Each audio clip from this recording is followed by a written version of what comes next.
Hello everyone, welcome back to my channel. आज की video में हम पढ़ने वाले हैं अपना नेक्स्ट वाला टॉपिक, जिसका नाम है main features of short, flat and irregular bone. ये जो तीनों बोन हमने पहले पढ़ रखी हैं, ये तीनों बोन क्या है, टाइप्स है बोन की, ठीक है। और ये तीनों किस टाइप में आती हैं, जो कि शेप के अकॉर्डिंग उन्होंने डिवाइड की गई हैं, ठीक है। और स्टार्ट करते हैं आज की वीडियो को इस टॉपिक के साथ। यस, तो अगर आपने नहीं पिछले पार्ट्स देखे, पहले वाले पार्ट्स, तो आप देख सकते हैं जाके मेरे चैनल के ऊपर, और सर्च बॉक्स में जाके देख सकते हैं एज योर विश, ठीक है। तो स्टार्ट करते हैं। फर्स्ट है in short and irregular bone. Short और इरेगुलर बोन्स में क्या आता है, spongy bone tissue is encircled by thin layer of compact bone tissue. तो जो स्पॉन्जी बोन टिश्यू होता है ना, वो किसने सर्कल किया होता है, थिन लेयर होती है कॉम्पैक्ट बोन टिश्यू की, ठीक है। और यहाँ पर मैं आपको बता दूँ, शॉर्ट एंड इरेगुलर बोन्स की बात हो रही है। अगर आपको फिर भी नहीं समझ आया तो जैसे देखिए, ये एक बोन है, ऐसे एक बोन है, ठीक है। तो ये जो बाहर वाली लेयर है, ये कॉम्पैक्ट बोन टिश्यू की बनी हुई है। तो अंदर क्या है, एक ऐसे स्पॉन्जी स्पॉन्जी बोन टिश्यू है। तो स्पॉन्जी बोन टिश्यू को किसने सर्कल किया है, यहाँ पर कॉम्पैक्ट बोन टिश्यू ने। ये बताया गया है हमारे फर्स्ट पॉइंट में। In flat bone the spongy bone tissue is sandwiched between two layer of compact bone tissue. The spongy bone tissue between the hard outer और inner bone layer of the cranium is called a diploe. तो इसमें बोला गया है flat bone. अगर flat bone में वो short और इरेगुलर बोन की एग्जांपल थी। फ्लैट बोन अगर देखिए तो ऐसे स्केल जैसी फ्लैट बोन होती है, ठीक है, ऐसे। तो इसी इसमें क्या होता है, जो स्पॉन्जी बोन होती है वो ऐसे सैंडविच जैसे होती है। यहाँ पर कॉम्पैक्ट बोन होगी, यहाँ पर भी कॉम्पैक्ट बोन होगी, ठीक है। तो बीच में क्या होगी, स्पॉन्जी। तो ये सैंडविच होती है, ठीक है। बिटवीन टू लेयर, ठीक है, दो लेयर्स किसकी होती है, कॉम्पैक्ट की, ऊपर और नीचे, ठीक है। Spongy bone tissue between the hard outer and inner bone layer of the cranium is called. तो यहाँ पर डायपोल किसको बोलते हैं, स्पॉन्जी बोन टिश्यू होता है वो किसके बीच में होता है, हार्ड आउटर तो और इनर बोन लेयर के बीच में, ठीक है। Then periosteum cover the outside layer of the compact bone tissue.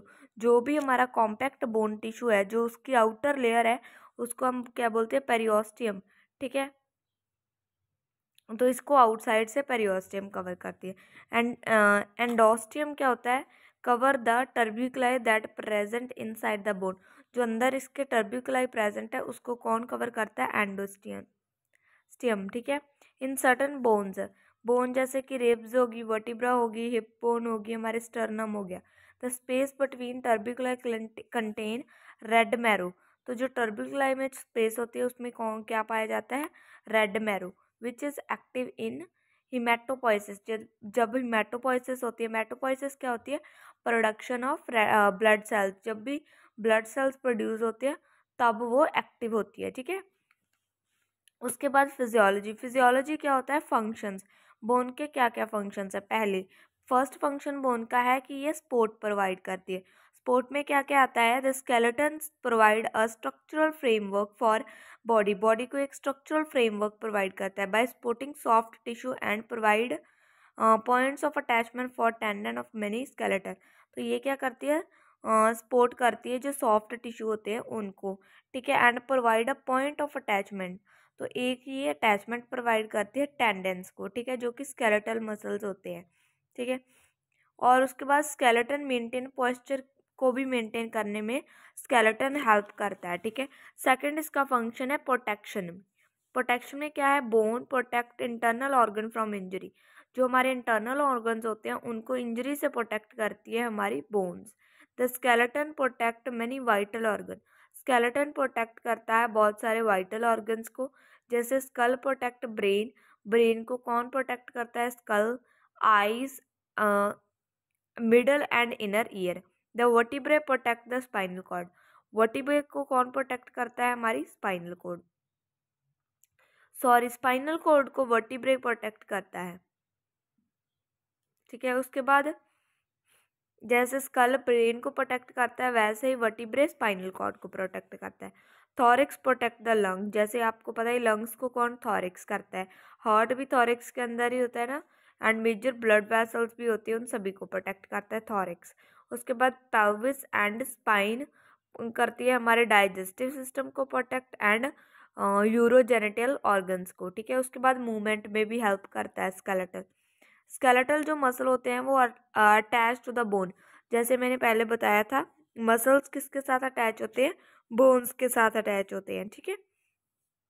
When muscle contract, जब मसल कॉन्ट्रैक्ट करते हैं, दे पुल ऑन बोन, तो ये अटैच है। अगर मसल कॉन्ट्रैक्ट होंगे तो बोन में भी जो है जो प्रेजेंट टेंशन बनेगी, ठीक है, पुल होंगी बोन्स भी, टुगेदर दे प्रोड्यूस, जब बोन्स भी पुल हुए तो क्या हुआ, मूवमेंट शो करेंगी। मसल बोन्स एंड जॉइंट्स, जो मसल बोन्स थे और जॉइंट तीनों ही प्रोवाइड करती है प्रिंसिपल मैकेनिज्म, तीनों ही जुड़कर क्या मैकेनिज्म प्रोवाइड करती है मूवमेंट के लिए। All coordinated by the nervous system, सब ये किसके कारण होता है, हमारे नर्वस सिस्टम के कारण। देन है leverage and lever is a simple machine, simple machine होती है लेवर, ठीक है, दैट मैग्नीफाई स्पीड मूवमेंट और फोर्स, तो वो क्या करता है स्पीड और मूवमेंट और फोर्स में ये हेल्प करता है। Example, levers are mainly the long bone of the body, जो लॉन्ग बोन्स होती है हमारी बॉडी की वो लेवर्स कहलाती है। Where the axis are the joint, joints को एक्सिस बोलते हैं, and the load is the work done by joint, तो लोड क्या होता है, जो भी जॉइंट काम करते हैं, ठीक है। उसके बाद ये आता है site of blood cell production और haemopoiesis. Within certain parts of the bone connective tissue red called red bone marrow, तो बोन के अंदर क्या होता है, रेड बोन मैरो होता है जो कि कनेक्टिव टिश्यू से ही बना होता है। Produce blood cells by process called haemopoiesis, तो ये क्या करती है, ब्लड सेल्स को प्रोड्यूस करती है, कौन सी प्रोसेस के साथ, haemopoiesis. Adult red bone marrow, जो अडल्ट में रेड बोन मैरो होता है is the bodies main blood making और हीमोपोइटिक टिश्यू, तो वो क्या होता है, red bone marrow main blood making होता है और हीमोपोइटिक टिश्यू होता है, क्योंकि रेड बोन मैरो क्या करता है, रेड ब्लड सेल्स को प्रोड्यूस करता है, ठीक है, इसीलिए। उसके बाद रेड बोन मैरो, ठीक है, porous lattice work of the spongy epiphysis is filled within red bone marrow. Red bone marrow consists of blood cells in immature stage, adipose cells and macrophage within a network of reticular fibers. Red bone marrow produce RBC, WBC and platelets. At the birth, all the bone marrow in body is red marrow, but by adolescence, most of it's replaced by yellow fat cells which form the yellow marrow, ठीक है। तो पहले वो क्या होता है, red bone marrow ही होता है, जो बोन मैरो होता है हमारी बॉडी में वो रेड मैरो होता है। जब एडोलेसेंस में आते हैं ये किस में चेंज हो जाता है, येलो फैट सेल्स में, और ये क्या बना लेता है, येलो मैरो बना लेता है।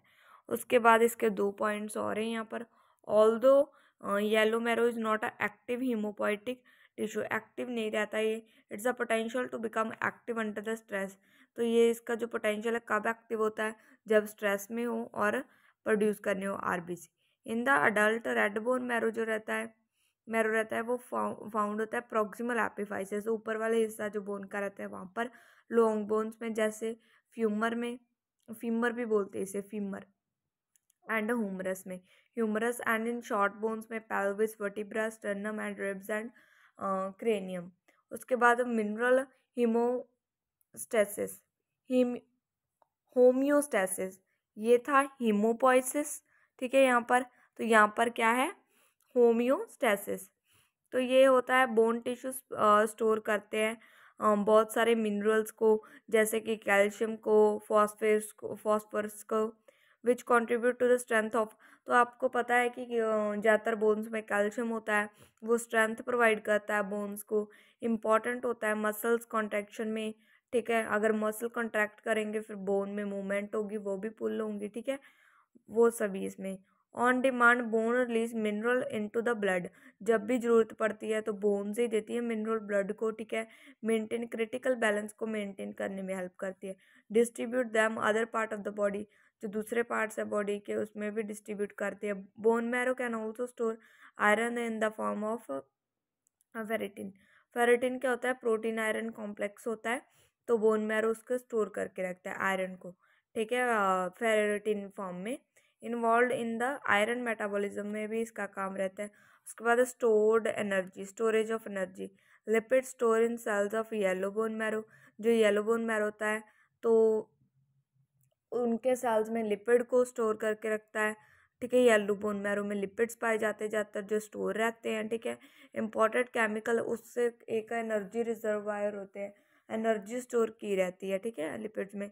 येलो बोन मैरो में एडिपोज सेल्स पाए जाते हैं और स्टोर करता है ट्राइग्लिसराइड्स को, and fuse secrete blood cells को भी स्टोर करता है। एंडोक्राइन रेगुलेशन में भी इसका काम है। एंडोक्राइन रेगुलेशन में क्या है, bone cell release the hormone called osteocalcin. Osteocalcin hormone ये क्या करता है, रिलीज करता है, ठीक है। इसके लिए इसीलिए इसमें एंडोक्राइन रेगुलेशन है। ऑस्टियोकल्सिन इज द नॉन कोलेजिनियस प्रोटीन। तो ये क्या है, एक प्रोटीन है, ठीक है, फाउंड इन बोन में और डेंटाइन। डेंटाइन मतलब हमारे टूथ में पाया जाता है। It's secreted by osteoblast. जहाँ पर ब्लास्ट टर्म आए तो वो सक्रीट क्या करेगी, न्यू सेल्स फॉर्मेशन करेगी, ब्लास्ट टर्म, ठीक है। जैसे हीमोब्लास्ट हमने पढ़ा था पहले। And thought to play a role in mineralisation and calcium ion human. तो जब भी ये कम हो जाए कैल्शियम फॉस्फोरस तो बोन्स प्रोवाइड करती है उसे, ठीक है। उसके बाद osteocalcin also known as a bone gamma. तो इसको बोन गामा ये अनदर नेम है ऑस्टियोकैल्सिन का। अगर आप यहाँ पर MCQs आ सकता है, आप इसलिए आपको इस लाइन को लर्न करिएगा और नोट करिएगा अगर आप नोट्स बना रहे हैं तो। Osteocalcin is also thought to play a important role in the regulation of blood में जो शुगर रहती है एंड फैट डिपोजिशन रहती है उसमें भी ये इम्पॉर्टेंट जो रोल है प्ले करता है। Osteocalcin increase both the insulin secretion. Osteocalcin क्या करता है, इंसुलिन की सक्रीशन को इंक्रीज करता है by beta cells in the pancreas. जो पैनक्रिया में बीटा सेल्स पाए जाते हैं वो इंसुलिन सक्रिएट करते हैं। तो ऑस्टियोक्लासिन क्या करता है, उसे स्टिमुलेट कि वो ज़्यादा सक्रिएट करे, at the same time directing fat cells to release. और फैट सेल्स को बोलता है कि वो रिलीज करे हार्मोन जैसे एडिपोनी सिटिन, ठीक है, which increase sensitivity to insulin. से सेंसिटिविटी इंक्रीज होगी। तो ये आप स्किप भी कर सकते हैं और इनके इंपॉर्टेंट पॉइंट्स लिख लें जो भी इनके मेन है, बाकी आप स्किप कर सकते हैं जो ऐसे आपको नॉलेज के लिए दे गए हैं, ठीक है। इसलिए मैंने ये वाला छोड़ दिया। अगर आपको ये भी पैराग्राफ पढ़ना है तो आप पढ़ सकते हैं, बट ये इतना है नहीं इम्पोर्टेंट बिकॉज काफ़ी सारे हमारे यहाँ पर हो चुके हैं, ठीक है। तो स्क्रीनशॉट ले सकते हैं आप अगर एक बार लेना चाहो तो, ठीक है। पता नहीं आपको दिख रहा होगा कि नहीं। और नेक्स्ट वीडियो में हम हिस्टोलॉजी पढ़ेंगे, ठीक है, बोन की हिस्टोलॉजी कि कैसे बनी बोन, वो सभी किस टिश्यू से बनी है वो सभी। और मिलते हैं नेक्स्ट वीडियो में। Till then bye bye everyone.